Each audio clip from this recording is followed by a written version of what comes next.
À l'entame de cette 4e journée, Mont-de-Marsan et Vannes sont au coude à coude au classement, respectivement au 10e et 9e rang, avec un bilan d'une victoire pour 2 défaites. L'ambition des deux équipes est donc de rééquilibrer ce bilan. Et depuis la montée en Pro D de Devante, les Montois se sont toujours imposés. L'entame est à sens unique. Les Landais s'appuient sur une grosse mêlée. La première séquence de la rencontre dure plusieurs minutes devant l'embut des Bretons, acculés dans ses premiers instants. Les épreuves de force s'enchaînent. Et c'est Dan Malafosse qui se détache pour terminer en force et inscrire le premier essai de la rencontre. Voilà le Stade Montois récompensé. Mais le RC Vannes réduit l'écart sur pénalité sur sa première incursion, 5-3 au bout d'un peu plus de 10 minutes.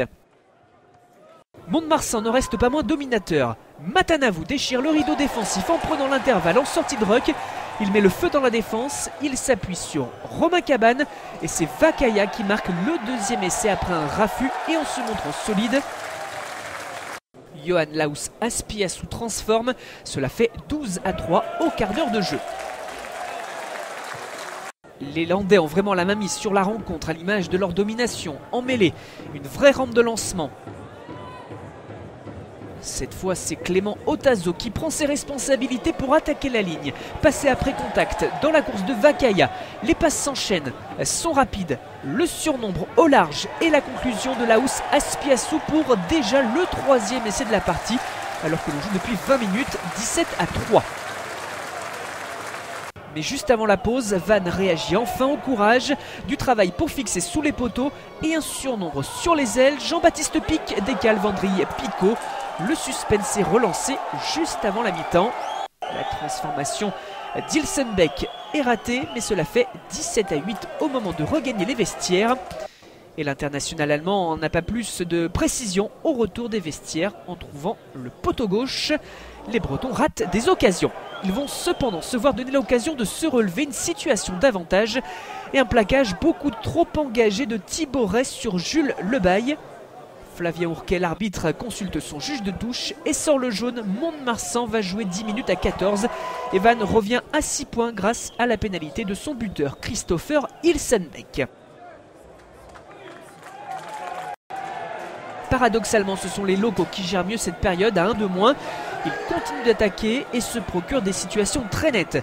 À l'image de Laus Aspiassou qui tape à suivre mais ne peut conclure. L'essai qui remet dans le bonus arrive une fois les deux formations à nouveau à 15 contre 15. La redoublée et Clément Otazo qui donne dans la course de Hassel. La passe vers Kribache.